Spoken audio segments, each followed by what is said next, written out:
Welcome to mamma's kitchen. ഇന്ന് നമ്മൾ ഉണ്ടാക്കാൻ പോകുന്നത് പുളിയിഞ്ചി. കുറച്ച് വെള്ളം ഒഴിച്ച് നമ്മൾ കഴുകാം. അതിനുശേഷം നമ്മൾ ഈ ഒരു പാത്രത്തിലിട്ട് അതിന് കുറച്ച് വെള്ളം ഒഴിച്ചൊന്ന് തിളപ്പിച്ചെടുക്കണം. ഇത് 5 മിനിറ്റ് തിളച്ച് കഴിഞ്ഞാൽ ഓഫ് ചെയ്ത് നമ്മൾ ചൂടാറാൻ വെക്കണം. അതിനുശേഷം അരിച്ചെടുക്കണം. ഇഞ്ചിയും പച്ചമുളകും നമ്മൾ ചെറുതായി അരിഞ്ഞ് വെക്കും.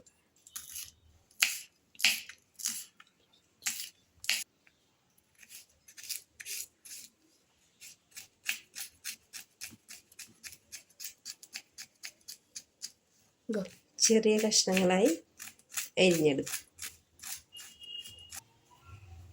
ഇതിനൊന്ന് മിക്സ് ചെയ്ത് നല്ലോണം പിഴിഞ്ഞെടുത്തിട്ട് അരിക്കണം. നമ്മൾ അരിച്ചെടുക്കണം.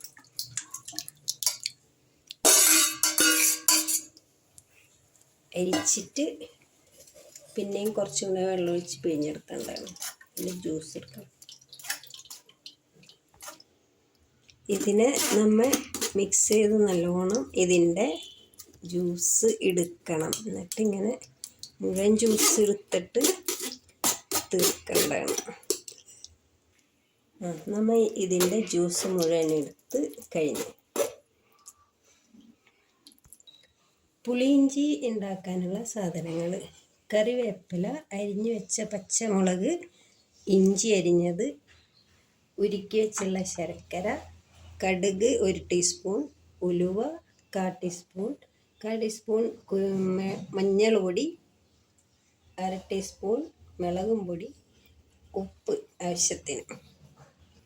ചട്ടി അടുപ്പത്ത് വെച്ച് ചൂടായി കഴിഞ്ഞാൽ 2 ടീസ്പൂൺ ഓയിൽ ഒഴിക്കുക. അത് കഴിഞ്ഞ് കടുകിട. ചൂടായി വരുമ്പോൾ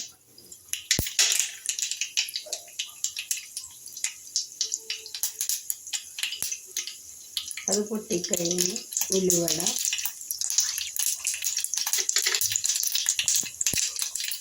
ഇത് രണ്ടും പൊട്ടിക്കഴിഞ്ഞാൽ അതിലേക്ക് ഇഞ്ചിയും പച്ചമുളകും ഇടാം. പൊട്ടിക്കഴിഞ്ഞാൽ ഇഞ്ചി ഇടാം. കുറച്ച് ടൈം ഇളക്കിയതിന് ശേഷം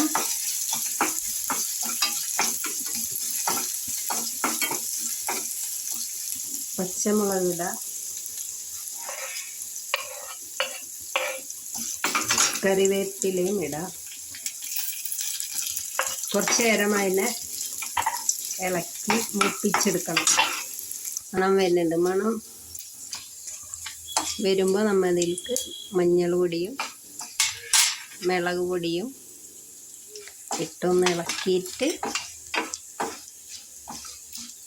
നല്ല മണം വരുന്നേ മിക്സ് ചെയ്ത് കഴിഞ്ഞാൽ ഈ പുളി പിഴിഞ്ഞ് വെച്ചേരിക്കണതിലേക്ക് നമ്മൾ ഇത് ഒഴിച്ചു കൊടുക്കണം. മിക്സ് ചെയ്ത് കഴിഞ്ഞ് അതിലേക്ക് ഉപ്പിടുക. ഉപ്പിട്ട് മിക്സ് ചെയ്ത് കഴിഞ്ഞിട്ട് അടപ്പത്ത് വെച്ച് കുറച്ച് സമയം അടുപ്പത്ത് വെച്ചിട്ട് അതിനെ തിളച്ച് ഒന്ന് വറ്റലാകുമ്പോൾ നമ്മൾ കുറച്ച് ശർക്കര ഒഴിച്ച് കൊടുക്കണം. അതുവരെ വെക്കുക. ഉരുക്കി വെച്ച ശർക്കര ഇതിലേക്ക് ഒഴിച്ച് ഇളക്കി നമ്മളൊന്ന് വറ്റിച്ച് കുറച്ച് നേരം വറ്റിച്ചെടുക്കണം. നമ്മൾ ഇത്തിരി കട്ടിയായിട്ട് എടുക്കണം. അതിന് വേണ്ടി നമ്മൾ വെക്കുക. കുറച്ച് സമയം കൂടി ഇതിനെ വറ്റിച്ചെടുക്കുക. ഇനി നമുക്ക് ഇത് ഓഫ് ചെയ്യാം. അതിനുശേഷം